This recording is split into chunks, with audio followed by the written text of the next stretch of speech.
the other day I was recommended a video. It was a video from a small World of Tanks creator called Weedle. He was comparing all the Holiday Ops box seasons because he felt like people were constantly complaining about the loot boxes not being enough. So he wanted to take like a good look at all the seasons, and I thought that was a really interesting video. I thought it was so interesting, so I thought we could do something similar, but instead of just going through every single season and just reviewing what tanks are good or not, we're gonna do a more of a holistic review. Was it like a toxic year? Was it just a wholesome year? Was it a bad year, good year, everything? We're gonna look at the whole picture, and then at the end we're gonna do a little tier list. There we go. The first time loot boxes were introduced to this game was technically 2017, but they always call the Holiday Ops like the year that is coming because it's also going across New Year's Eve. We had Type 59, we had Patriot, we had Lorraine, we had Scorpion G, and we had the T-28 with another gun, and the Dick Tank, and the Panzer B2. Edwin, what is your opinion about this lineup of vehicles? Now we need to go into the 2017 mindset. What was like the meta? What was broken?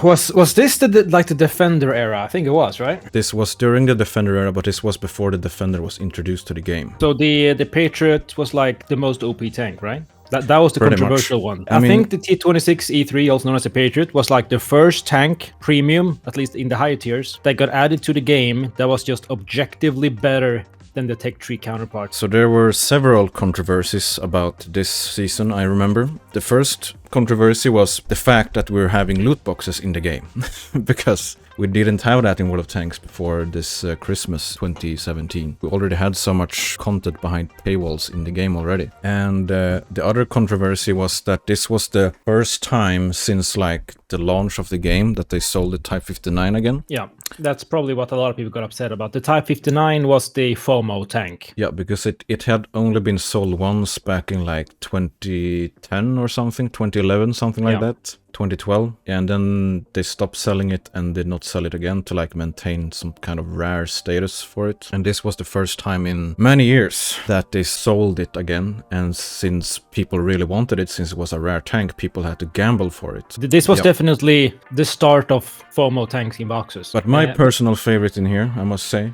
is the Dick Tank. Well... The Dick Tank. If I were to pick one right now, I don't think I would go with a Dick Tank, but with the mindset I had back then, I would also go with the Dick Tank. I don't think I was super impressed by any of these tanks back in the day. I just wanted the Type 59 because I didn't have it. That was basically it. And CCs didn't get free boxes, or maybe, no, we weren't even CCs back then. So we didn't get boxes, but I really wanted the Type 59. And I remember it was so funny. Basically, everyone wanted the Type 59. And almost everyone who bought boxes, at least, that I saw and spoke to, they all bought the Chinese boxes thinking it had a higher chance to get the Type 59. According to Wargaming and the website, it had nothing to do with it. It was only the decorations, right? But everyone just spammed the Chinese one thinking this will get me the Type 59. Another thing about the boxes at this time was that all of these tanks already existed in the game. None of them were exclusive to the boxes. I guess if you don't count the Type 59 as sort of I think exclusive. We could basically include that. So they were sold before, yes. At this time, all of these tanks had been available to the public in some way. I'm not sure how they selected all of these. I mean, the Scorpion G and the Patriot were obviously like the new best tanks in town. So in that sense, I guess these are all pretty nice tanks at the time. Even the Lorraine 40T was really damn strong. 40T was like the Unicum tank. It was the Progetto didn't exist, the Barask didn't exist. The game didn't have that many autoloaders. So when this thing came out, it was basically, if you know what you're doing, this is a beast tank. And I'd say the low tier tanks is also a pretty good selection. The T-28 is pretty good. The AC-1, the Dick Tank, is not good, but it's hilarious. Then you have the Steel Clubber's Wet Dream with premium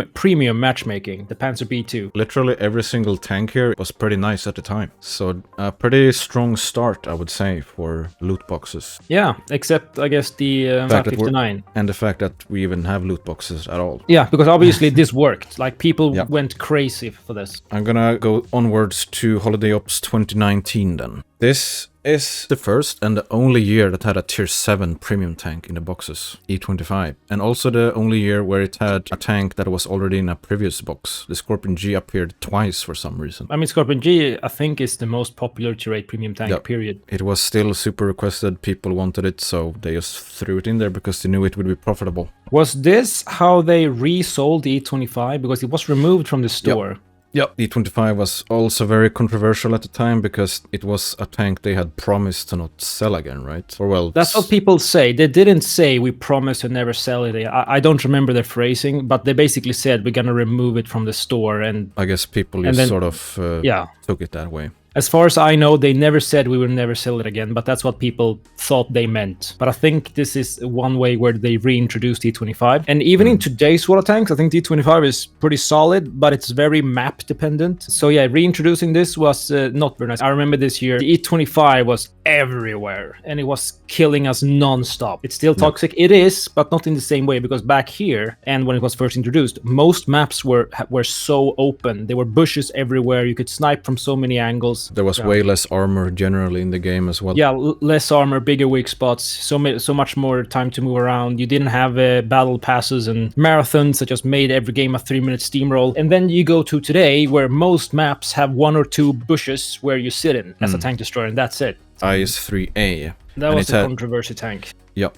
Everybody wanted the IS-3A because it was an auto-reloading heavy tank, and that was pretty much the new meta. This was the B-set of its time. You have to remember that the IS-3A got buffed with the auto-reload. Yeah. Good point. I actually forgot about that. The IS-3A actually existed before the boxes. But then they did a sneaky switch. And just before the Holiday Ops event started, they gave it to auto-reloader. So anyone who already had the tank, well, they got a buffed super OP IS-3A. Yep.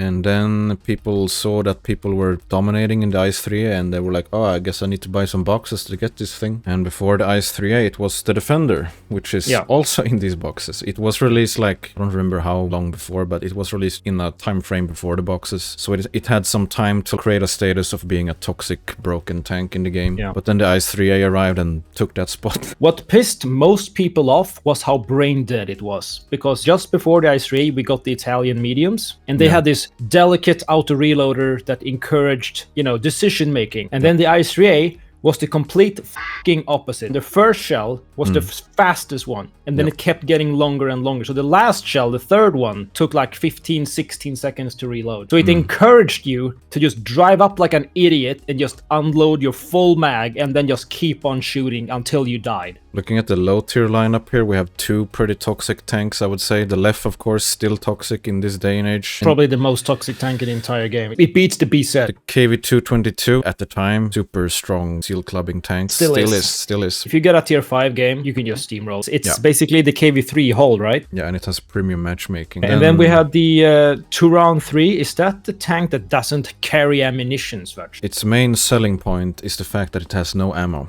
That's pretty much it. Other than that, it's just super average tank. I mean, the M4 and the Turan here are probably the least toxic vehicles on this list. All of the other ones are like somewhat toxic, at least at the time. So this was a pretty toxic year for loot boxes, I'd say. Definitely were. Let's go to 2020. Yeah, here we go. So now it's getting hotter in here, Spectre. I might need to take my shirt off soon. So I think the only exclusive tanks here were the 703 and the E75 TS. The Progetto and the SU were sold before the boxes, actually. The crown jewel was the Object 703. Which is still, to this day, a very strong tank. And at the time, it was pretty much the best heavy. Yeah, it was super good. Good mobility, very good armor. For having 2 guns, the gun handling was phenomenal. And this was the first double-barrel tank in the game, like double-barrel mechanic tank. And in my opinion, that mechanic is probably one of the best mechanics and most enjoyable mechanics in the game. It's so satisfying to shoot those. So a lot of people, of course, wanted to try out the new mechanics. So Ultra FOMO for this tank. E75, I didn't care for then, and I don't care for now. No, it was basically, like design-wise, I think they tried to go for a German Renegade. It was very similar to the Renegade in how you were supposed to play it, and the Renegade was and still is very good. But I have never made the E75 TS works. I keep getting penned, and I can never hit or pen anything. I hate it. I fucking hate it. And I can't ram with it either, because I just die before I ram. Yeah, I don't like it at all. Yeah. The SU is really good. That's basically Wargaming trying to like recreate the Scorpion. It's basically a Scorpion with a twist on it. So you have better camo, but your turret doesn't rotate all the way. So it's not as flexible. And you have higher alpha, but the accuracy overall was worse than the Scorpion, and also the shell velocity, I think. I mean, they're similar. They're very similar. If you like one, you're probably gonna like the other. But from my experience, most people seem to prefer the Scorpion. And then, of course, we have the Progetto 46 46, which was the Burrasque of its time, pretty much. It's still very good, though. I don't think it was ever toxic, the Progerodon. It was just a skill tank. It was popular. It was kind of like the Type 59 back in the day. Like, it wasn't necessarily super OP. It's just everyone played it, so you got killed by it all the time. I would say the only real toxic tank here is the 703. Hello, Sexton, Swatch. Oh, right. The Sexton. Hello, darkness, my old friend. Looking at the low tier tanks, I'm not really impressed by any of them except maybe the Breton Panther. It's basically just a reskin of another tank that already exists, though. But and the Panzer 3K is... I haven't played it since we made the video, so... The Panzer 3K is one of the worst, is it tier 5 tanks in the game? If they haven't touched this since we played it like 5 years ago, it's gotta be even worse now. The gun handling is god-awful. Crap pen. It's a Panzer with a horrible gun. God-awful. The AM39 Gendron wasn't really exciting, but it was the first, low-tier wheel tank, I guess. Oh yeah, that's kind of cool, but it didn't have the, like, turbo slash... The mechanic! Wheels. The mechanic, it only had the wheels. Then we have the Firefly, which also existed before the boxes, and the Firefly is basically just a sniping E8. Oh boy. Alright, let's go to the next one. 2021, the year of Bisonte. Oh, the Bisonte. Which was supposed to be the tank that everybody wanted, I guess. But they also put the Burrasque in here, so... Yeah, that had been sold in the shop prior, right? I think the only exclusive tanks here were the Bisonte and the G-Sor. Burrasque you could even get in a marathon. Yeah, you could get the Burrasque for free if you were a gamer. You love the Bisonte, it's so good. I also love the Bisonte. And I remember when we made the video, we were just kicking ass. We were just sitting hold down. But most people seem to really don't like it. Yeah, people were like super unimpressed by the Bisonte when it came out. I think it was just because Wargaming came with a super announcement that it had a new mechanic. And the mechanic was just the auto reloader, but it reloaded quicker if you didn't fully reload, blah blah blah. It was just a super convoluted mechanic that nobody gave a crap about. I like the Bisonte more now, I think, than I did then. The reason people call it Bisonte, I think it's the combination of accuracy and reload. You need to be very close up to make it work. I think if they hadn't put the Burrasque in here, they wouldn't have sold any boxes this year. No, probably. The Bisonte was the tank that Wargaming intended to be the one that everybody wanted, but they were like, oh, that Burrasque that has already been sold? Yeah. Let's go. And then the ICU-152K, you might not remember, but Wargaming removed the BL-10 or whatever that big-ass gun was called. They removed it from the tech tree tank. They were like, oh yeah, it's for like historical reasons, bullshit, crap, bullshit. But you don't need that much pen anyway. And then they introduced the ICU-152K, which was basically the tech tree tank before the nerf. Yep. Super random. Yeah. The G-Sor I didn't like then, and I don't like it now. Super long reload for 4 shells, and if you're lucky, you pen 2. I think some of these low-tier tanks were actually exclusive. I think the M4A1 FL10 was completely new. I think so, yeah. Remember us liking it pretty much. Yeah, it's basically like the Swedish tier 6 premium medium, the first Swedish tank in the game. Same playstyle, same type of gun, everything. The one thing that made it worse was because it was so big and so tall that you struggled to point your gun towards the enemy, even on flat terrain. I think the gun depression as well was also very bad. But a fun tank though. T-78, I haven't played it much since we made the original video, but it's just a Hellcat variant, sort of. It's fun and nice. Locust. So fun low-tier tank. The Matilda. Honestly, when playing in Platoon, Matilda can be a lot of fun. You just spam premium and hold W and pray, but it's a horrible vehicle. The turret is the weak spot. Yeah. And the turret is huge. Funny Mimi tank, but it's horrible. Panzer, I have no remember of. I don't remember the tank. I don't even know what that is. Just another random low-tier German tank. From a pure, balance standpoint, I'd say this is a decent year for World of Tanks loot boxes. Yeah, overall, decent. Ready. Let's carry on. Oh, Black Prince, to be fair though. The meme year. Oh, where's the sound effect, chat? It doesn't have any weak spots at all. Hello, Temple. Doesn't have any weak spots at all. That doesn't have any weak spots at all. That sound effect was taken from Wargaming promoting this tank. Doesn't have any weak spots at all. Enough! Mechanic! This meme didn't even exist back then.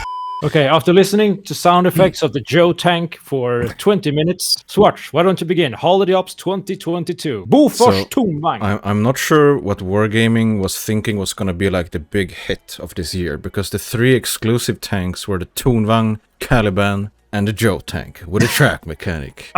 So I assume they thought the Joe tank, because that was the new tech tree that was going to be released. But the Skoda had already been released into the game. It had built a reputation already. So this was the new IS-3A, the new Defender, the new 703, the new best heavy in town, the Skoda everybody T56. wanted the Skoda. When I was watching all the box opening, everyone got hyped for the Skoda. People got the Joe tank. They just skipped the animation. Like, no, I want the Skoda. The 122TM had already been released, so it wasn't exclusive to the boxes. And I didn't like the 122 on arrival, and I don't like it right now. I don't really see what people love about the tank. I hated that thing at launch. I've tried it multiple times since. I cannot make that gun work. No, same. And everyone that I talk to, that I know a lot of people who really like it, and I'm like, why? And they're like, because the gun is so good. And I'm sitting there, I can't pen shit. And the reload is horrendously long. I think I have like 800 average damage in that tank. I guess it's a very divisive tank. Next tank, Sparch. The Joe tank, it wasn't a meme at the time, so it was just... No, I think we called it the space tank. Yep. We didn't like the mechanic, didn't like the tank. It was just nothing tank. Huge weak spot, average at best gun. Didn't really make much sense. Caliban, I think the Caliban for us was the biggest That tank. was such a meme. I need to check how many views that video has. 161,000 views. For me and Swatch, that's pretty damn good. Yeah, so the Caliban was amazing, so much fun. Unfortunately, a certain vehicle came around the next year and ruined its status in this game forever. Yeah, I mean, the Caliban, even at launch, absolutely sucked, but it was fun. It had its niche. It had the super derp at tier 8. With an auto reloader. It's the kind of tanks we want. Just a bad but really fun tank. Tunvagn. Super toxic to play against, super boring to play, unpenetrable turret, terrible gun handling, terrible accuracy, terrible ground resistance. Just a sluggish, the entire experience from every perspective is just sluggish. Doesn't have any weak spots at all. And the Skoda, I remember we made a video about the Skoda and we were like, it's probably balanced. And then we had to eat our words for the rest. Yeah, I think the Skoda is a tank that made us realize, like, I don't think we can make these predictions anymore because I played it for a while. I mean, we did pretty good, but you almost always do in new tanks because enemies, they don't know what you are.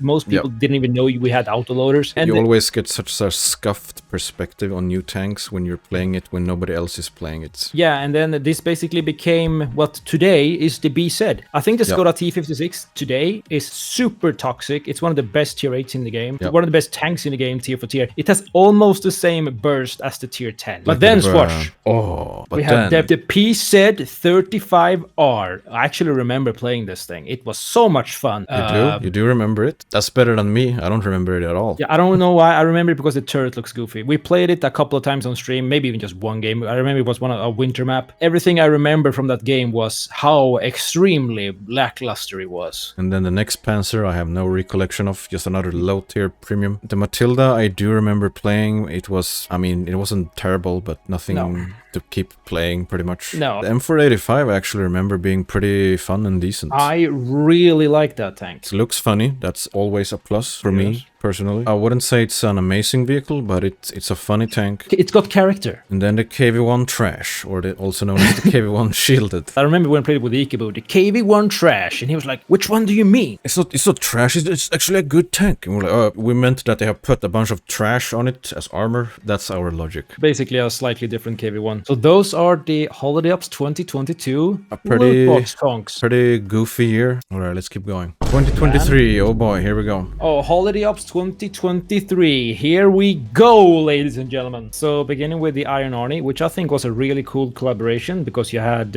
Arnold in the garage as a guest, and you could get his very own tank in the boxes. Balance-wise, though, it's basically just a super buffed Super Pershing. It's a very strong medium tank. And a medium tank that can basically play like a heavy, that's a huge advantage in today's world of tanks. The Char, I think, is a perfect premium tank. I've heard people say that it's anything from a terrible tank to most OP tank ever made. I thought it was so funny because this is how they should have made EBRs. So basically, it's a French tier 9 light tank with like a weird autoloader. It fires like bursts. That makes it very difficult to snipe with. So you can really only deal damage close up, and I like that. I don't like light sitting across the whole map sniping. That's awful. But it had the speed mode just like the EBRs. However, you had to come to a complete stop to change mode. Yep. That is just wow, amazing. That's balanced, right? Not only that, in the speed mode, your gun handling went to complete shit, your view range went to shit, and your camo went to shit. So you basically only use the speed mode to get around instead of just do clown circles like EBRs. And the gun mechanic, super fun. Yeah, it was so much fun. I actually marked it in like, I don't know, just a couple of weeks. And then Swash, we have the creme de la creme, the jewel. What is there to say about the BZ really that we haven't already said 1,000 times upon this point? It's the most toxic tank in the game. I think the left is worse, but... I think the BZ destroys more games than the left. I think the problem with the BZ is that it's placed in the tier where everyone plays. You can't avoid it. I've been saying this so many times before. If they gave the BZ, I don't know, maybe an additional 5 to maybe 700 more hit points, gave it a little bit more pen, and didn't change anything else, it would be a good tier 10 tank. I think it's just the combination of everything. It has really, really good armor. It has good mobility for the overall characteristics of the tank, because it has both the boost mechanic and just decent mobility for being almost super heavy. Considering the armor, the mobility is nuts. I think the worst thing is honestly that it has really good gun depression as well. Yeah, on top of everything, like having 800 alpha damage at tier 8.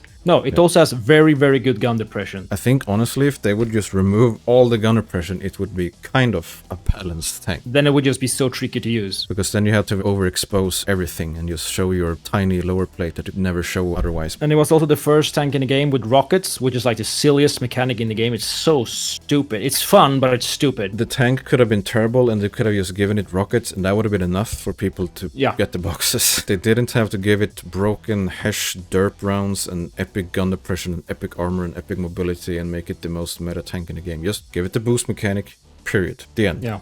On paper, the accuracy is terrible. I don't know about you guys. I never struggle to snipe with my BZ. It's so complete, utter brain damage bullshit, this tank. That's 2 years ago, right? Yep. It's still in every single tier 8 game, pretty much. Yeah. I would say... It's literally only been sold once, and it's probably one of the most played tanks ever. Yeah, but I think we could jap about the BZ for like an entire day. So let's keep going. Yeah. Vipera. Also a pretty toxic, boring tank. I think it's Tunvang tier, the Vipera. It's sluggish to play, and it's sluggish to play against. And it just drives forward and unloads in people's faces. But I would say, in comparison to the Tunvang, it can be way better because of the burst potential it has. Yeah, I mean, if you just drive down a corridor and you find some enemies you can easily pen, you will turn them to tomato soup. It's way more noob-friendly than the Tunvang, I'd say. Definitely, it's extremely noob-friendly. Boring to play, it's boring to play against, but it's good. The AMBT, I have never cared for. Hate it. It was sold before the event. Was it under the hammer? It was basically marketed as like a Progetto 46 with 360 alpha, and people were like, damn. And then you play it and realize you can't hit or pen anything anyway. I don't think I ever see AMBTs perform, and when I see AMBTs, I think free damage. The low tier tanks, the top 2 ones are pretty interesting, because that's the old Panzer with a super long name. The Micro Mouse. Exactly. Which used to be one of the best low tier tanks in the game, but at this point it's pretty garbage, I would say. Since they added the British Nation, talking low tier here, those tanks have pretty high base pen, and that was also the same patch where gold ammo became available for credits, and literally overnight the Micro Mouse turned to shit. And the M3 Lite, I think you received from the original tutorial of the game back in 2011. Yeah, the Soviet version. Is this the Soviet version? Yeah. Yeah, you got it from doing like some tutorial stuff. But I sold it when I got it because I wanted credits to buy a KV1 or whatever. But then I got it back here. Fantastic. I was happy because it was like a rare tank sort of. Gameplay-wise, nothing special at all. I think it's honestly horrible. Bad tank, but it's like, I guess, iconic in a way. The Harry Hopkins, which I think still is absolutely amazing. It has the Matilda gun, but on a nimble... Is it a light or a medium? I don't remember. I think it's a light. It's a very quick vehicle with a Matilda gun. It's amazing. I remember playing this thing. It was absolutely hilarious, but I basically stopped playing it because you can't mark it or anything. There's like no reason to play it. The Panzer KV1, I remember we having really good games in. I think this... German this is a beast tank. This is a beast machine. It is. But it's German, so they had to add a huge weak spot. It has better gun depression. Now remember, it has gun depression. It felt like a copy-paste KV1, but it was still very different in how you played it. Really nice tank. Then the tank that was probably my favorite this season, the SU-2-122. What a meme. Really bad tank, but so much fun. Hilarious tank, Jesus Christ. This is the first double-barrel, non-Soviet heavy tank, right? So this thing is basically a double-barrel derp TD. It's an absolute roller coaster to play this thing. It has no armor, so you have to snipe most of the time, but sometimes you can just go around the corner and one-shot somebody and don't get hit at all instead. Close up with those doubles, holy shit. Very inconsistent though. Yep, but that's part of the experience. Alrighty, let's keep going. To the previous year. This was a very weird year, because I think really after the B-Set year, Wargame was like, uh-oh, we need to get our shit together and not do another B-Set. I was gonna mention that. I think the B-Set was a huge turning point for Wargaming. That's the tank that finally made them realize, like, oh,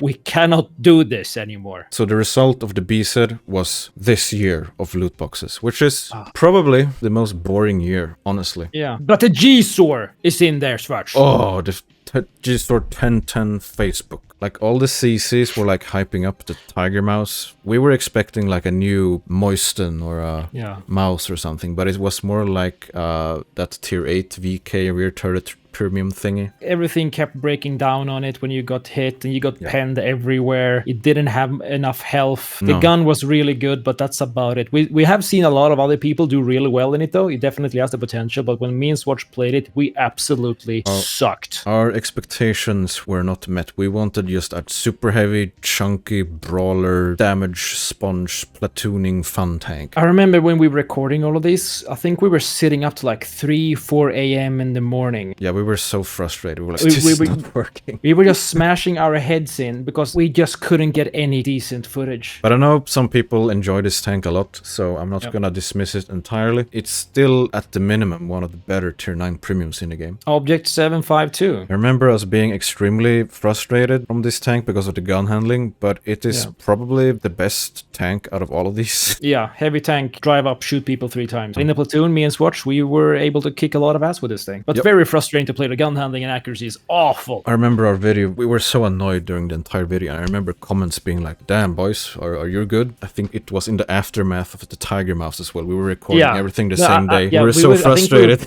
But the object is definitely the best out of all of these. And then we have what I think was Wargaming's next mechanic hype Gigabrain.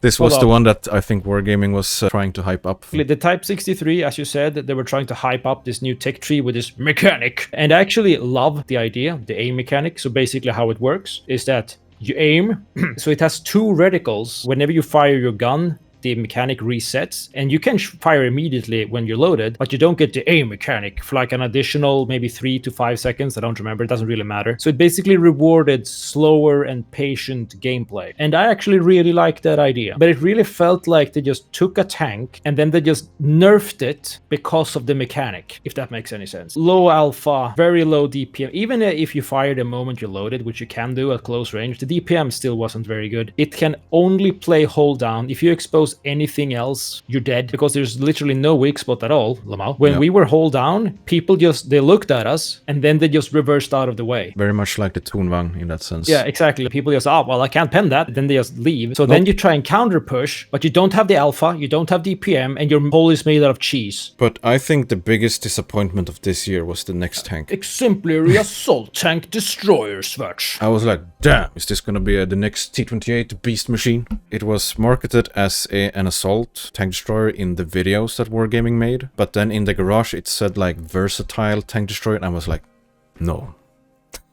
And then we played it, and it instantly got penned by every single shell everywhere on the tank. I think the first game was on Erlenberg. We went to that staircase, the hold down staircase. Before I could even see the enemies in my crosshair, I was dead. It felt like I was playing an AMX CDC. So the lower plate is cheese, the upper plate is cheese, the gun is mounted right above the upper plate and lower plate, so when you go hold down you show at least the upper plate. And the whole turret is super big, and you can sort of pen the turret as well with enough pen, and you have 2 huge cupolas, and there's nowhere to be safe in this tank. You have to pick corners and just stay behind a wall to be safe, but then you're not really using the strength of the tank, which is the gun itself. I think this was a tank that absolutely drained us when we recorded this. This tank made me want to quit living. Yeah, the problem was our expectations of this vehicle. Yeah, our expectations were basically like, T-28, TS5, roll forward, shoot people, heavy. When we finally made it somewhat work, we were just camping at the back. Yeah, we sat in a bush. Anyhow, The GSOR 1010 Facebook, which was sold before these boxes. I was expecting more from the whole them being wheeled mediums. They obviously had the expectations from the EBRs, so you would something similar, but they're mediums. They're gonna be like a bit like slower EBRs. Yeah. But this yet again was probably a result of Wargaming being too afraid of making another broken tank with a broken mechanic. So we just got a sniper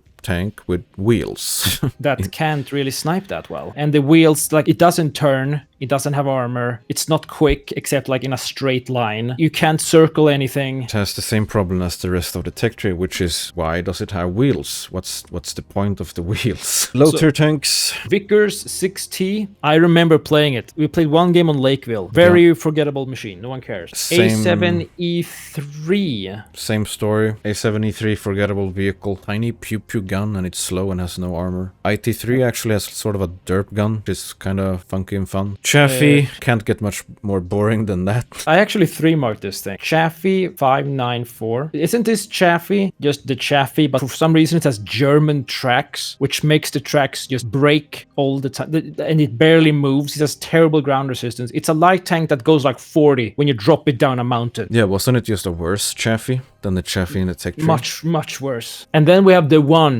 meme tank. The Armed is probably one of the worst tier 5s I've ever played, but I loved it.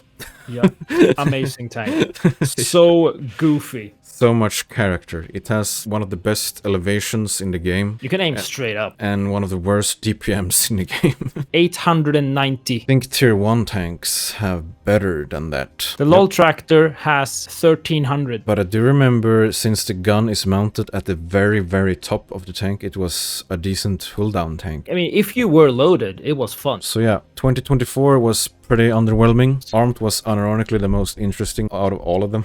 Yeah. But now we get to today, 2025. Now we don't have the privilege of hindsight, because now we're just here in it at the moment. Starting at the top, ladies and gentlemen, the tier 9, the DZT159. Holy crap, that thing was amazing. This thing is at minimum the best tier 9 medium in the game. It's my prediction. What do you guys think about it? When me and Swatch played it, we thought about like, this is the next BZ, almost, kinda. At least if you know what you're doing. It's always hard, like when we're platooning, like 2 people doing the same thing, all of a sudden you can do so many other things. The thing that made it so broken for us was that we could get into any position we wanted in the early stages of the game and just deny enemy tanks that same position, because they had barely time to reach it. Yeah, if there was like a key point on a map, you could take it. High skill ceiling, yeah, I agree. I think it's extremely good if you know what you're doing. It's not a tank you can just give to anyone like the BZ and have him crush. If you give this tank to a below average player, you're gonna suck. Alrighty. Toro.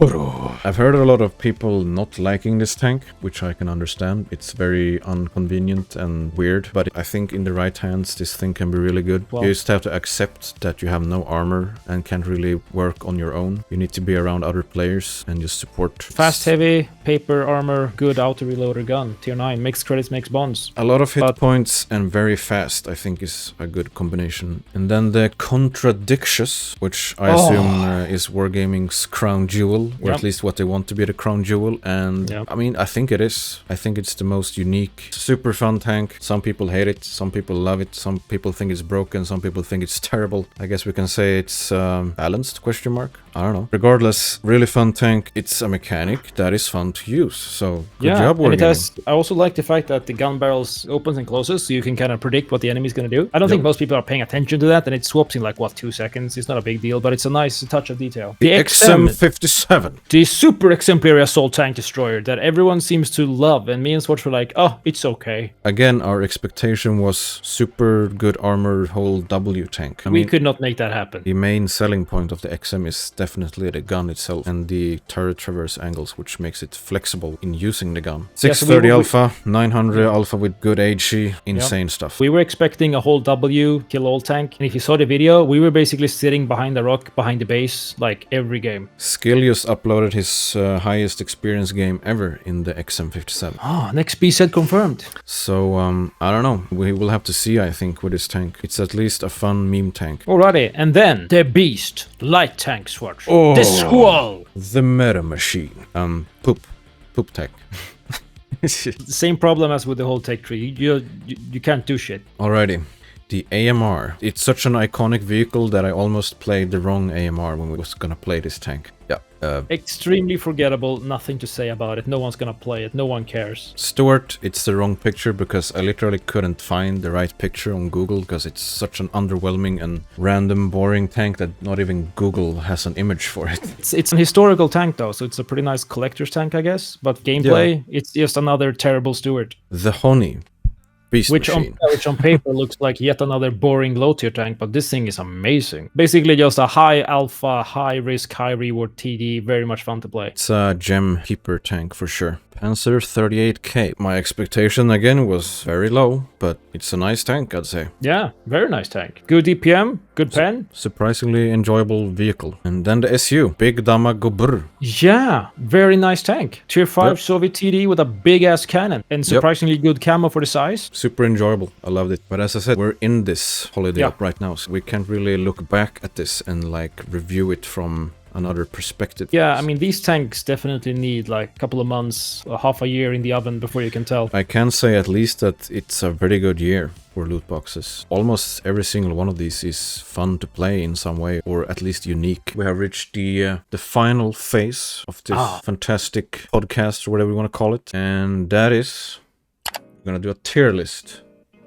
of what we think was most enjoyable, most balanced, least toxic, worth your buck kind of holiday ops tanks. And at the bottom we have most toxic, most boring, least worth. So we're gonna do like a holistic review of all of this. Why don't we start with the BZ Swatch? Just get that shit over with. Okay, so 2023. I wouldn't place it at the very bottom because it had some funny tanks in there, but I would place it at F. What do you think about that? I mean, I see your point, Swatch, but the BZ has basically destroyed the most popular tier in the game. I want to, simply because of the BZ, I want that to be at the bottom. Fuck the BZ. Fuck it. Down to G to garbage tier. Worst holiday ops boxes confirmed. Simply because of the BZ alone. Alrighty, Svart. Why don't you pick like the opposite so we get like something to work with here, so we get some balancing going. Pick a year that you thought was pretty damn good. Or maybe something in the middle, like the most mid year. Yeah, but let's just take it from the top.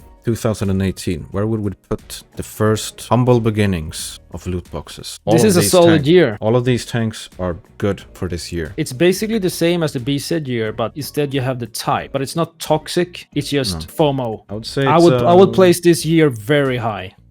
Yep. It's not the best, but one of the better ones. B, perhaps. I mean, we can move them around after we have decided, just to... all right. For now. Yeah, I will probably go A, but let's go B to begin with. All right, 2019. Can we go back to that slide? A very toxic year for loot boxes, I would say. Definitely. I remember this year. We were in Paris, and like people wanted the boxes, of course, but yeah, the E25, IS3A, Defender, and more Scorpions, and the fucking left, and the KV. Yeah, put it to F, Swatch. F. There we go. F. 2020. Let's put it up again here. I would say this is a decent year. Progetto, popular tank. But not really game-breaking, I would say. No, not really. I mean, people hated it because it was everywhere, but it wasn't really like game-breaking in that regard. The object was definitely the new IS3A, but it wasn't super toxic. Definitely way too good, but it wasn't like, oh, they had an object, they win. This is a decent year. Somewhere in the middle or below the middle, I would say. Like here, or maybe D, maybe. C or D? What do you say, chat? Good year, but not like that good. C. A lot of C, Swatch. Put in C. Let's put it in C. 2021, the year of the Bisonte and the Brusque. And again, the Brusque is toxic, but it has already been sold, so it didn't really like ruin the game. Like again, it just kind of kept it the same. G-Sor, not very much fun. I don't care ISU, funny, goofy tank. Bisonte, pretty good, I'd say, honestly. I'd say this is a pretty medium year for boxes. Yeah, it's probably one worse than the previous one. So D, yeah, I would vote for D here. Yep. Alrighty, 2022. 2022. Did left. Tornwagen, toxic, Joe tank, no one cared. 122, you could already get it. Skoda, super OP, but you could already get it. Caliban, meme. The way Wargaming promoted the Tornwagen really brings it down. Like, we all love the Joe tank, but we love it because it sucks. We're thinking at the time here. Every time we reach this slide, it's Joe already. This was a very good year for memes. Memes about wargaming themselves. Yeah. I'll place it at E. Toxic? I'll place it How at it's E. toxic. So we're basically comparing it to basically how it was at release, not to how it is now. And back then, the Skoda was basically the B set of its day. It was the best tier 8 premium there was, really. Okay, now the problem is we have only 2 remaining. Don't think 2024. I don't think this one deserves any of these spots. So we're gonna have to move things around, I think. Let's go back to the slides first. I think this one should be in the middle somewhere. Yeah, but yeah, this was the year after the B set, right? Yep, everything was just super dry. I think the problem was expectations from last year. Yeah. Compared to the prior year, this was such a nothing burger. But then, like, no broken tanks though, so like perfectly healthy for the game, like in that regard. Nothing like, oh, this tank's gonna break the meta. I think it's somewhere in the middle or above the middle. I think 2024 should be maybe C and then move up 2020 and 2018. I think something like this. The problem is, of course, that this means that this year is the best year of loot boxes. Is it though? According to what's left. I think it's a very strong year for loot boxes. I think 2025 is at least an A tier for me. But that leaves the question, what is S? We need a poll for this one, Svart. Okay, so the option is... We have 2018, 2025, or 2020. Anything 2024 and below, I don't think deserve top spot. It's gotta be one of these 3. And say never bought a loot box? Yeah, but you probably played against those tanks, right? What tanks bothered you the least in the matchmaker? Yeah, pretty much. I mean, 2025 could be up there. The problem is, we haven't had enough time. But I think it's a really good year, honestly. Yeah, I do. Same. So far, but obviously, I know a couple of months from now, this could be G. You never know. We will see. So okay, let's see what chat has to say.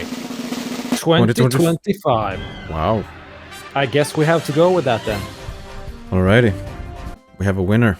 And we have the full opinion. No, it's the objective truth. You can't even argue with the truth. That's just how it is. Oh. Yeah. Can we get a jazz sound effect? I honestly don't mind the 2025 being at the top, because I think it's a really strong year this year. But we will see in the future if we do any of these again. Tier 11, 12 premium tanks. You know what's what? No, cancel this. The Joe tank is S tier. Oh, tier. the Joe tank. S plus extreme tier.